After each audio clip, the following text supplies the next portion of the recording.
Hey guys, what's going on? It's Joe from Sage Dragon. Hadn't talked to you guys in a while, so I just kind of wanted to drop in and add some value to your day based on some questions that I had heard recently and just some things that I thought I could add to help out with value. So today I've got my whiteboard here. I wrote it down kind of in sections. You can take a screenshot, but I'm going to go through this. So what this is today is kind of like soft guidelines. There's so much data. There's so much data out there. Like, I imagine you guys found me today because you searched like how to fitness, what to do to exercise, how do I get started getting fit, whatever it is. And I bet that I was probably like the 30th, 40th, 50th fucking result. Or I was the third result because you just went straight to videos. I don't know. I don't know exactly how you found me today, but hopefully I can deliver on what you're looking for. So what I've written today up on my whiteboard here is just kind of a soft, super kindergarten version of like guidelines to set for yourself when you're trying to get into a fitness routine, back to the gym, into exercise, on your fucking living your best life. I don't know. Whatever you want to call it, right? So here's Joe's hot principles for fitness. I'm going to make a separate video that's my cold principles for video, and I'm also going to elaborate a little bit on the difference between the two. But these are the hot principles. These are the action-oriented steps.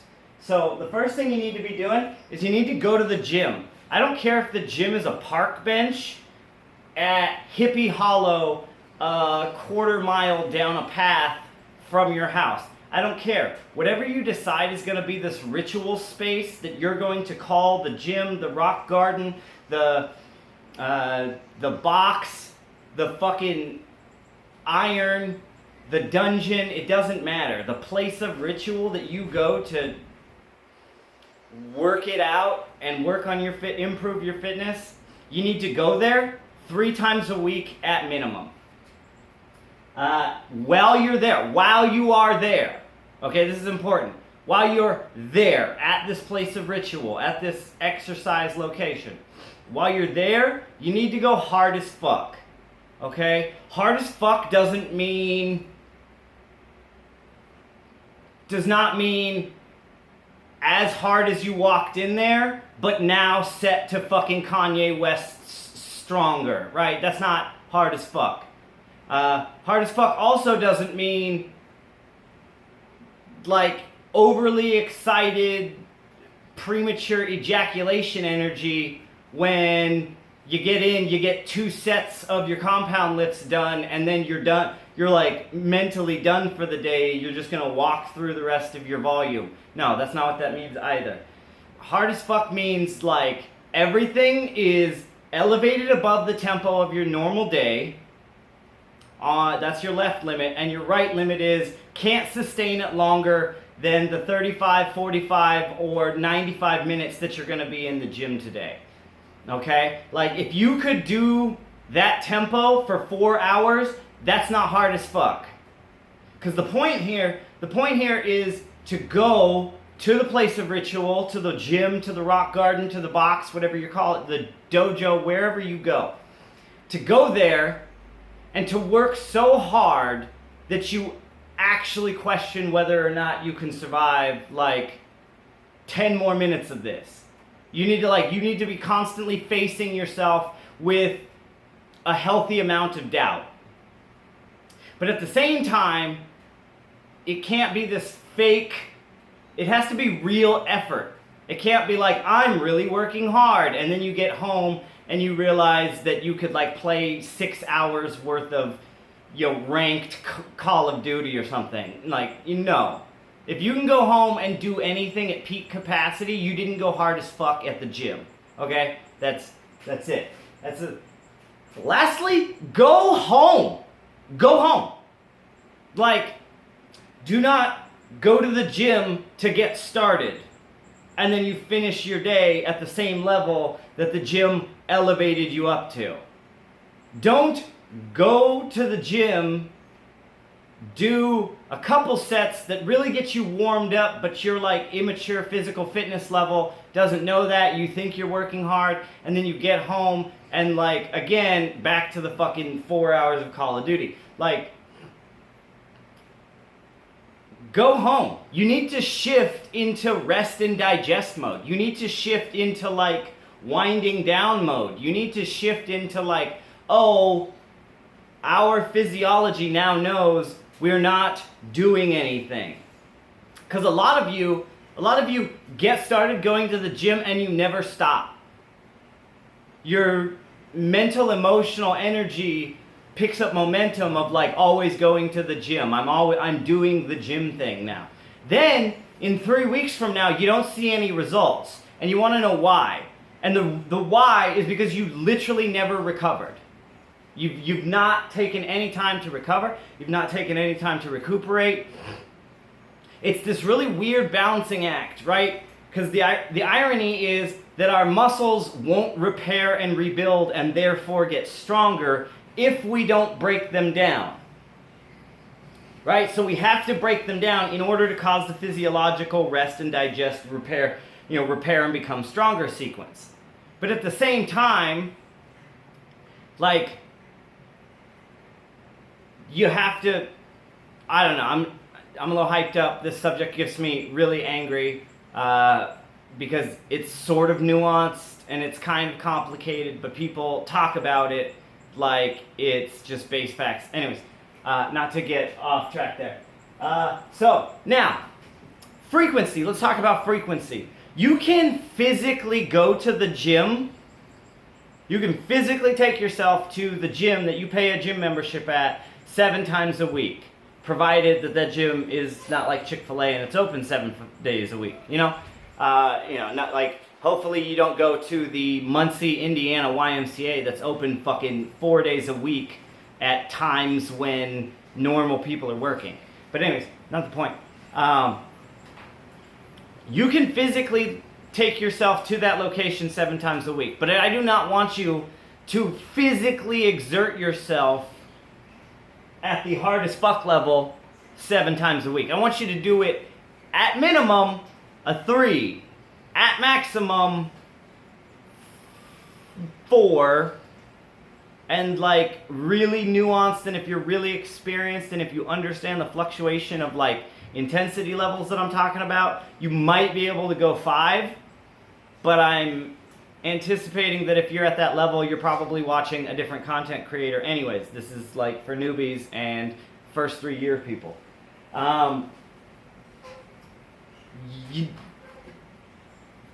3 times a week minimum, 4 times a week maximum. That gives you 3 guaranteed days to like recover, and like whether you're doing like actual recuperative recovery or just like not doing anything, which can kind of count as recovery, but I'll cover that more in the cold concepts.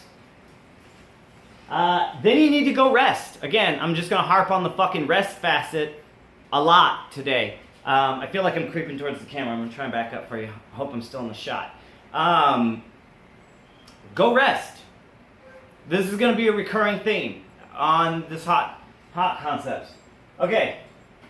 One time every 3 weeks, not once every fucking week for 3 weeks.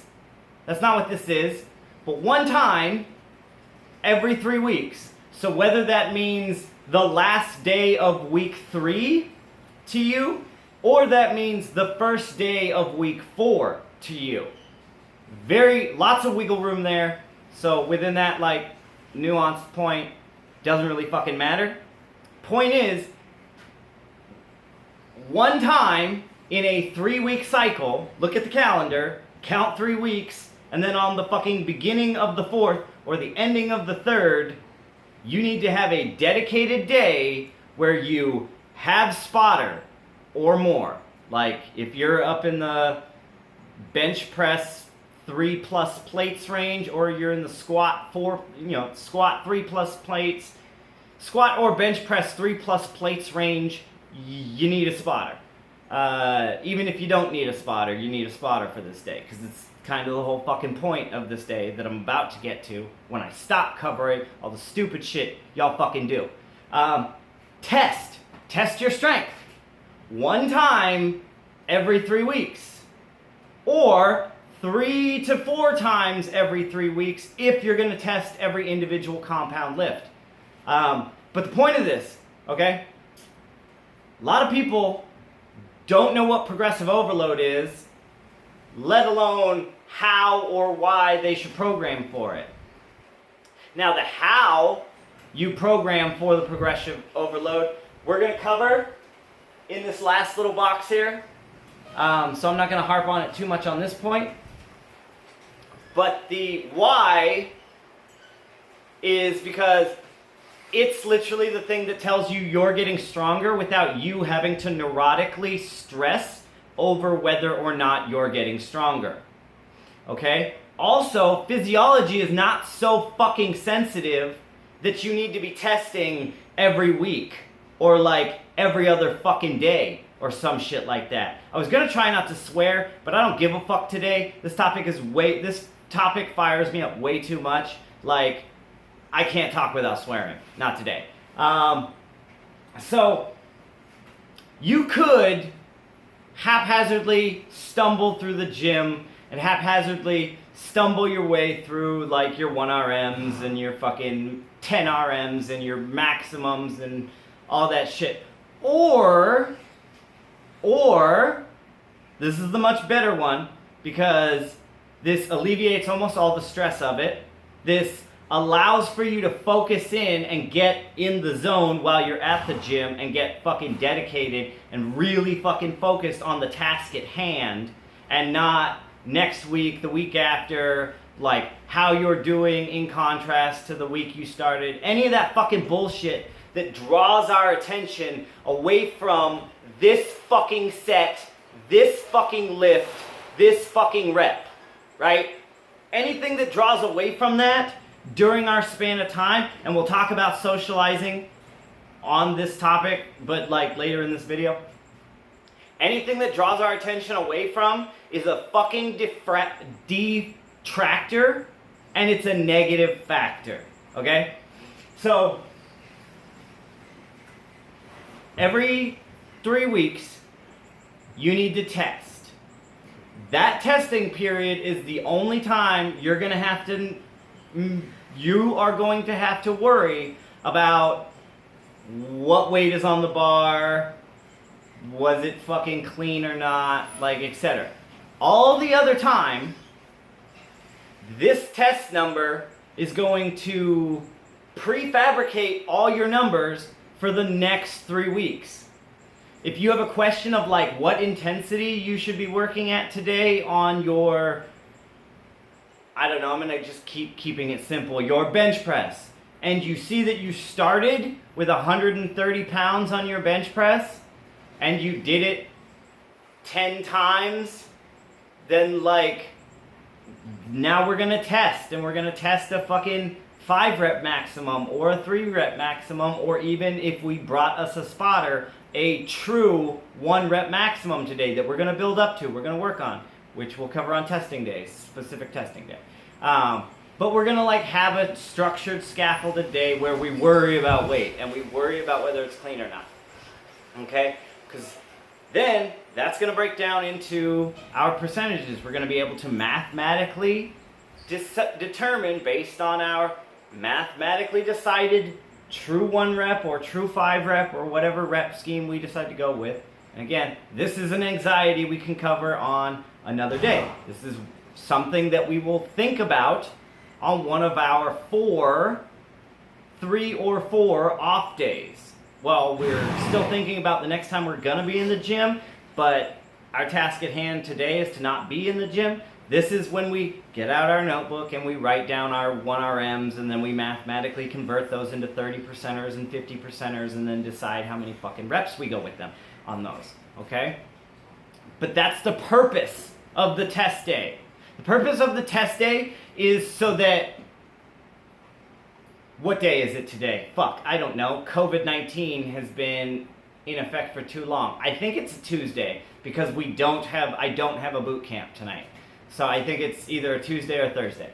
So like Tuesday, if I was still in the Globo Gym 5-day week split, Tuesday would be deadlifts, I think, or like it would either be deadlifts or fucking upper body pulls, so it would be like chin-ups or muscle-ups or some shit. Like a random Tuesday when fucking Dale, my gym bro, is feeling extra macho and decides to be like, I can pull more than you can because he's like back in the gym today for the first time in 3 weeks. He just created an accidental de facto fucking deload for himself, and he's feeling extra wiry because he is actually in like an energy surplus. Like him coming in and challenging my masculinity is not the time. I can if I wanted to, but it will more than likely lead to injury or just a lack of progression. And progress is the number one thing that's important to me in the gym, so I'm not going to sabotage that progress.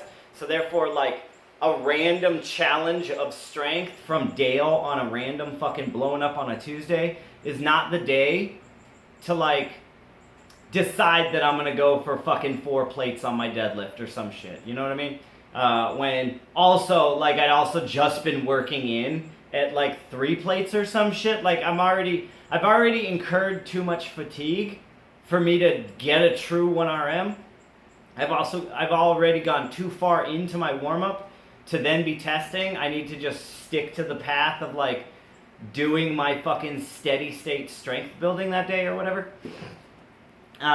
So like a dedicated test day where I come in and do a 10 set at 10% just to lubricate the movement pattern, and then like do a proper build up, a proper walk up, and a proper 1RM. That's the proper time to do your test. That's the proper time to determine your numbers moving forward. Alright, so the side points over here, just kind of reiterating things. Minimum 3 days a week. 3 days a week minimum. Going hard. Okay? That means, on the other side of things, minimum 3 days a week going hard to recover. That doesn't make any sense. Okay, here's a fun nuance. This is like a checkpoint for you. This is going to feel like a lack of progression. But as somebody who got into this industry as a massage therapist first, fixing broken bodies, and then becoming a personal trainer second, and learning how to like set people up for success moving forward, I understand why this nuance now comes into my own personal system. Every 3 months. So this is 3 testing cycles. You get 3 weeks and then a testing cycle, 3 weeks, a second testing cycle, 3 weeks, and then a third testing cycle. After your third testing cycle, you should hypothetically, I don't fucking know your own progress, and I don't know if you're following like a 90-day to the T type of fucking progression, or if you're on a gym bro split. So I can only speak in general terms here. But hypothetically, mathematically, you should be at a place in 3 testing cycles where you are in super compensation. That's the point where if you're not an athlete, if you're not a fitness model, and you're not about to fucking compete, you need to taper off. If you're about to compete, that should be your peak. You should be doing it, whatever. That's different fucking complicated science. I'm not trying to confuse the new people. Point is, every 9 weeks, 8 to 9 weeks, depending on if you go 3 months, anyways, every 3 testing cycles, you're then going to take a deload cycle. Okay? Deload cycle for, if you're a young man and you're like impatient about fucking having your strength, having your muscle, having your aesthetics come quickly, then fuck off. Go do juice and don't listen to my fucking content. I don't care. Like, go take the shortcuts that you're gonna take anyways. You know? I'm not making that decision for you. You already made it. Anyways, not the point, Joe. Not the point. Stay on topic. Every 9 weeks, every 3 testing cycles, whichever happens first, you need to be tapering off. You need to be reducing down to either body weight movement patterns or like 5 to 10% of your load, maximum loads on the bar while you just go through the motions, like almost quite literally. The point of this deload period is to drive in and guarantee some recovery if you haven't taken it, to toughen up and thicken up your ligaments and tendons. It's going to give a period of time where your actual muscle casing can thicken up and prepare itself for this next 3 testing cycles where, if everything's going correctly, your second 6 or third 9 testing cycles, you should be 5xing and 10xing whatever your first 3 fucking testing cycles were. So like, let's talk about like, I'll use Daxton, my 17-year-old, as an example. His very first testing cycle, he was a 16-year-old, totally untrained, totally familiarized to a gym training environment human being, right? Totally untrained, nothing but potential. His maxes and shit looked superhuman going up because they weren't going up this much so much as just like finally being documented on paper, right? So the kid had like a 135-pound deadlift PR. Well, it's easy to have a 135 fucking PR when you go from 0 to actually testing for the first time. You know what I mean? Did he have a true 135-pound PR? Like, only on paper, obviously, you know? I don't even know if 135 like was a true PR for him, or if he was just really fatigued after his first testing cycle because his body didn't know how to test, didn't know how to regulate, etc. Like, there's all these true newbie concepts to go into that with that. But his 9th testing cycle number 9, he had like a 10-pound PR. Right? On paper, doesn't look that decided. But when you see that his 10-pound PR was fucking 285 pounds as a 16-year-old that weighs 160, 170 pounds, like, you're like, you know what? That's a fucking pretty decided 10-pound PR. That's a good one. Like, I'll take that. I would like a 285-pound deadlift. Like, yeah, a lot of us would. You know, the kid is now, we're going to run him through his deload cycle. He's going to come back, and following his deload cycle, after all his ligaments and tendons toughen up, after everything is given enough time to recover, and he's in a super compensation energy surplus, we're going to come back for test cycle, I guess that'll be 10, and the kid will probably pull 3 plates with no problem. He'll probably pull 315. He's not even a power lifter. He's not even a bodybuilder. The kid's a fucking martial artist. Like, he just lifts weights because I lift weights, and sometimes he comes in here and joins me, type of shit, right?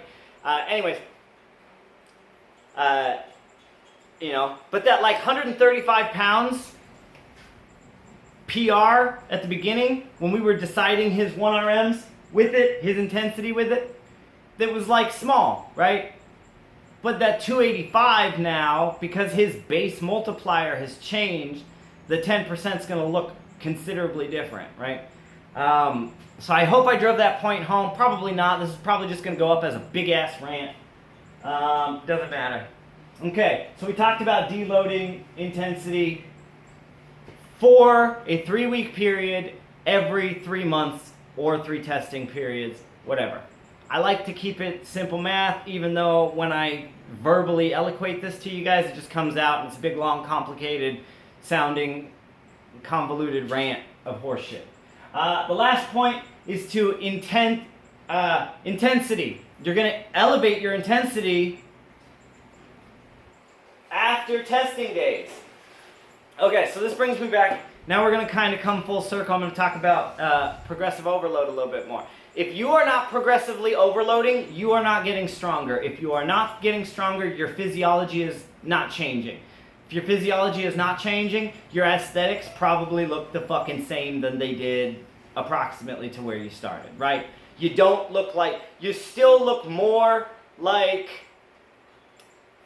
fuck, what was it, Andy, than you do like Star-Lord, right? So, sorry, that's a nuanced point. So the point is, coming back to this, by testing, that redetermines our new 1RM. By determining our new 1RM, that determines our broken down training volume for the weeks moving forward. For example, this is how I determine my people's training volumes. In reps 3 to 5, they have to work at 65 to 85% of their 1RM.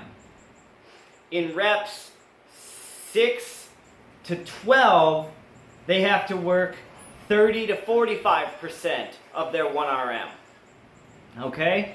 So, without getting a calculator out, because it's on the phone that I'm using to record right now, that's going to look something like day 1 you went in and you lifted 135 pounds 5 times. Like, in 3 testing cycles, that 135 should be what you're up to the 6 to 12 range with, okay? Or that 5 rep range should look more like 205, right? Mathematically, this works out. I'm using simple fucking gym math just so I don't have to bust out a calculator and do actual specific dedicated fucking percentages. But the point is, after your testing days, so before your testing days, you're going to go with whatever you prescribe yourself with, right? Maybe that's 3 to 5 reps, maybe it's 5 reps and 5 sets, maybe it's 4 sets of 12. Whatever you decide on. The point is, so that you don't get into like day 1 of week 1 and decide that 5 by 5 felt really gross, so you're going to drop the weight down so that you can go more reps. The only time I would tell you to do that is if your reps look like trash. Like if your bench press comes up like this, right? Or fucking you're like moving all over the place with your bench. Or if your squat, you like come up all like zigzagged or some shit. If it's the movement pattern itself that needs to be refined, I'm going to tell you to invert. Otherwise, I'm going to tell you to invert as your intensity comes along, and that's harder to describe. So yeah, like I thought at the beginning of this is just going to go down more as like a value-packed rant than anything else. So just from top to bottom kind of overview, then we're going to wrap it up because I just finished a squat day today and I'm hungry. Bullet points. Go to the gym 3 times a week. Go hard as fuck. When you're done going hard as fuck, go home and go rest. Rest hard as fuck. Go hard 3 times a week. Go rest. Again, I'm going to drive that fucking hot and cold concept in. Once every 3 weeks, go test. Minimum 3 days a week. Deload for 3 weeks, every 3 weeks. No, 3 months, excuse me. I'm gonna keep fucking that one up, and I really apologize to anybody who's actually watching this and actually getting value out of it, that I am now being the detractor. 3 days a week minimum for 3 months. After 3 months, go to the gym but go soft because you're deloading. Then elevate your intensity after testing days and play with your reps every 3 weeks to 9 weeks. So one way I like to do that is, okay, for my new booties are going to probably start a 3-week period where I keep them in the 3 to 5 rep range. Then I'm going to keep them for another 3 weeks in the 5 rep range, hard count.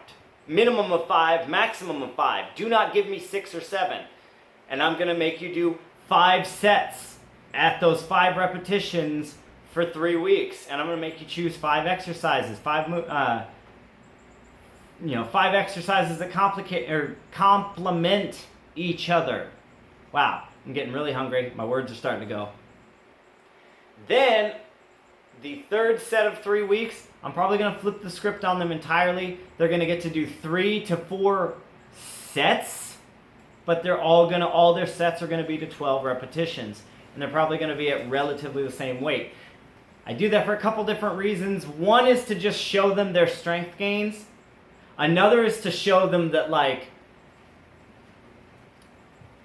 that opening phase, you're going to be weak as fuck. You're going to be uncoordinated. You're just going to be a mess. Just going to be a mess. You're not going to be coordinated to do the move. You're not going to be strong enough to do the move. You're certainly not going to be strong enough to do the move as many times coordinatedly as I ask you to do them, right? So that's part of what that third cycle comes up for. That third cycle is to show you that, look, the first week that you came in, you thought that deadlifting 135 pounds was like fucking He-Man shit. Now I have you pull 135 pounds 12 times, 4 times, and that ain't shit to you. So, and that, long story short, is what progressive overload is. So, hope this has helped. If nothing else, I hope you've been entertained. From Joe here at Sage Dragon, keep getting stronger. Have a great day. Peace.